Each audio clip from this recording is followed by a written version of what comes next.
Hello dear friends, मैं Shiv sir फिर से एक नए वीडियो के साथ आप लोग के सामने आ चुका हूं। दोस्तों, इस वीडियो में मैं बात करने वाला हूं, आपको क्वेश्चन बताऊंगा कौन सा क्वेश्चन गलत है, उसका सोर्स क्या है, मैं उसका आपको पूरा पीडीएफ भी दूंगा। पीडीएफ आपको टेलीग्राम चैनल के लिंक में मिल जाएगा, वो आप डिस्क्रिप्शन बॉक्स में जा करके चेक कर सकते हैं। और आप यदि हमारे चैनल पर नए हैं तो सबसे पहले चैनल को सब्सक्राइब करके बेल घंटा को बजा दीजिए, क्योंकि इस चैनल पर जो भी जानकारी दिया जाता है सत्य दिया जाता है, थोड़ी सी देर से सही। तो देखिए, पेपर 2 की बात करूँगा। सबसे पहले मैं बात कर रहा हूँ पेपर 2 की। ठीक है, पेपर 2 जो इवनिंग शिफ्ट में हुआ था, ये चाहे आपका सोशल साइंस हो या साइंस हो, उससे कोई दिक्कत नहीं है। मेरा सेट बी है, सेट बी में 43 क्वेश्चन नंबर है, आप अपना सेट देख लेंगे। क्वेश्चन नंबर 43 में है कि क्रोधी शब्द क्या है। सर्वनाम है, क्रिया विशेषण है, संज्ञा है या क्रिया है। तो व्यापम के द्वारा आंसर लिया गया संज्ञा, जो कि गलत है। हम दावा करते हैं कि क्रिया विशेषण होना चाहिए। संज्ञा में केवल क्रोध होता है। ठीक है, क्या होगा? केवल क्रोध होगा, लेकिन उसकी विशेषता क्रोधी हो जाएगा। ठीक है, तो इसका दावा आपत्ति क्या है, तो मैं इसका ऑथेंटिक रीजन भी दिखा देता हूं आपको। आप यहाँ पे देखेंगे, हाँ मेरे पास बुक कौन सा बुक भी मैं बता दूंगा। ये देखिए, यहाँ पे आप देख पाएंगे। हाँ, सबसे पहले तो आप ये देखिए, ये क्या है? गुणवाचक विशेषण है। क्या है? गुणवाचक विशेषण है, पहली बात।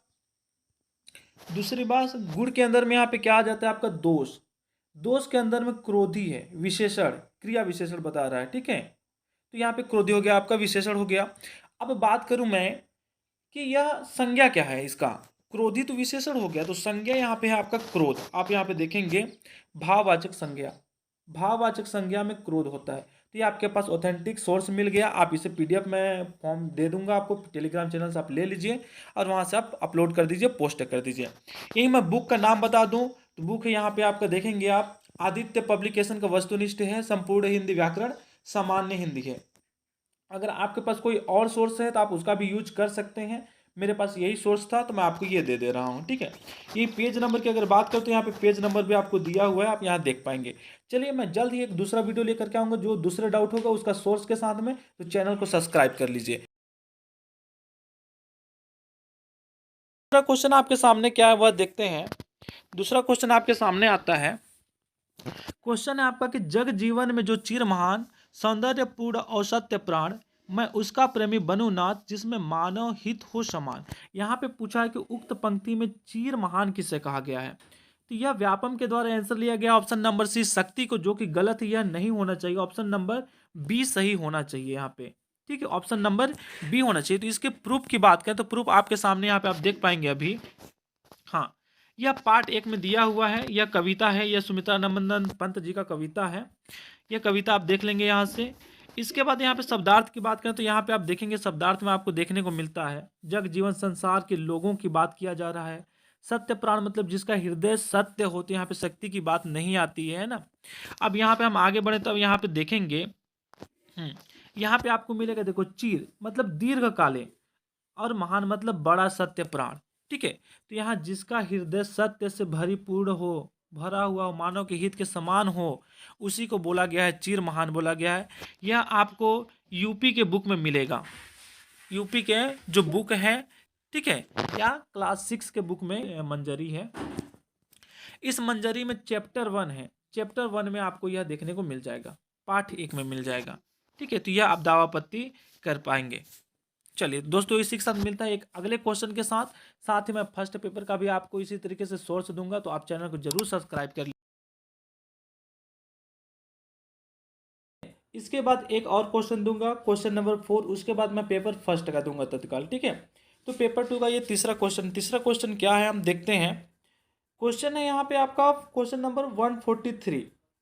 ए बी रक्त समूह के व्यक्ति को सर्वग्राही कहते हैं क्योंकि क्योंकि उसके रक्त में एंटीबॉडी नहीं पाए जाते। ऑप्शन बी करेक्ट होना चाहिए, लेकिन व्यापम ने उसको न लेकर के ऑप्शन ये लिया है क्योंकि पाए जाते हैं करके। ठीक है, तो ये गलत आंसर है। तो इसके बारे में हम प्रमाण की बात करें तो प्रमाण आपके सामने यहाँ पे आप देख पाएंगे वीडियो में।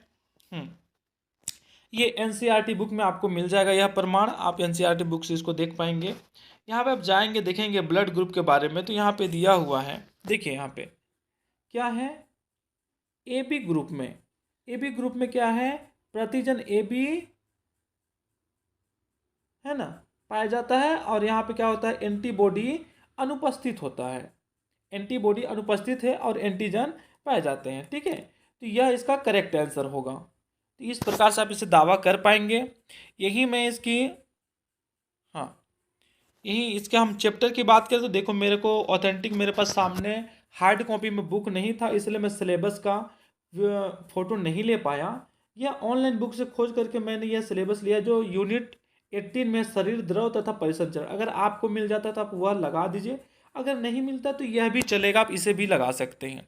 ठीक है, उनको सोर्स मिल जाएगा, पता चल जाएगा कहाँ से आपने लिया है तो मिल जाएगा। फिर साथ ही ये जीव विज्ञान का बुक है आपका, किसके लिए है, कक्षा 11 के लिए है। ठीक है, तो चलिए जल्द से मैं एक अगले वीडियो में आता हूं। तब तक आपने अभी तक हमारे अगर चैनल को सब्सक्राइब नहीं किया तो सबसे पहले तो आप चैनल को सब्सक्राइब कर दीजिए और बेल आइकन को दबा दीजिए, क्योंकि इस चैनल में थोड़ी देर से पर ऑथेंटिक और सही क्वेश्चन आंसर आपको दिया जाता है। बाय बाय दोस्तों, जय Hind, Vande Mataram.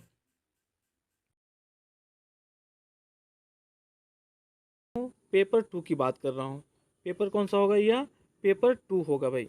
Paper 2 science, social science के अंतर्गत आ जाता है। इसमें हम बात करें, देखो तो यह प्रश्न आपका जो है सीडीपी का है। देखेंगे यहाँ पे क्वेश्चन है, बुद्धि एवं व्यक्तित्व में वंशानुक्रम ए महत्वपूर्ण भूमिका है, नाम मात्र की भूमिका है, पूर्वानुमेय भूमिका है, आकर्षक भूमिका है। यहाँ पे देखो, अगर व्यक्तित्व दे दिया है, इसके वजह से थोड़ा सा डाउटफुल क्वेश्चन बन रहा है। हो सकता है कि यह नाम मात्र ले, या हो सकता है महत्वपूर्ण ले, लेकिन आपको रिस्क नहीं लेना है, इसीलिए आप इसका दावा पत्र लगा दीजिए। क्योंकि व्यापम ने लिया है नाम मात्र, जो कि चांसेस बन रहा है कि महत्वपूर्ण भूमिका होनी चाहिए। हेरिडिटी, इन्वायरमेंट दोनों का महत्वपूर्ण भूमिका होता है भाई, है ना। इसलिए आप दावा पत्र लगा दीजिए। आप इस पर कोई क्वेश्चन नहीं करेंगे कि सर ऐसा होगा वैसा होगा वगैरह वगैरह। अगर आपको सही लगता है तो आप दावा लगा दीजिए, नहीं लगता है तो आप मत लगाइए। ठीक है, तो इसका प्रूफ की मैं बात करूं तो देखो, प्रूफ यहाँ पे कुछ आपको इस तरीके से मिल जाएगा। सीडीपी में एक चैप्टर ही होता है, पूरा चैप्टर है आपका हेरिडिटी एंड इन्वायरमेंट। आप यहाँ पे देखेंगे हेरिडिटी एंड इन्वायरमेंट चैप्टर है। यहाँ पे बोला गया कि किसी व्यक्ति के जीवन और विकास को बनाने में आनुवंशिकता और पर्यावरण दोनों की अपनी भूमिका होती है। इस बुक में यहाँ पे अपनी भूमिका है, किसी किसी बुक में महत्वपूर्ण भूमिका भी दिया हुआ है, जो कि मेरे पास वह बुक अभी नहीं है, इसलिए मैं यह बुक आपको दिया हूँ। ठीक है, यह बुक की मैं बात करूँ तो बुक यहाँ पे आप देखेंगे, ये कंटेंट हो जाएगा आपका आनुवंशिकता और पर्यावरण के चैप्टर से लिया गया है क्वेश्चन। ठीक है, और बुक है आपका पेडागोजी एंड चाइल्ड डेवलपमेंट का। ठीक है, प्रतीक शिवालिक जी का है, तो यह आप अपलोड कर देंगे। चलिए इसी के साथ अब मिलते हैं हम अगले वीडियो में, मिलेंगे प्रश्न पत्र 1 पेपर 1 के क्वेश्चन के बारे में। उसमें मैं बताऊंगा 4-5 सिलेक्टिव क्वेश्चन है, उनका आंसर मैं इकट्ठा कर रहा हूँ, एक साथ मैं आपको पूरे वीडियो बनाऊंगा। तब तक के लिए हमारे चैनल को सब्सक्राइब कर दीजिए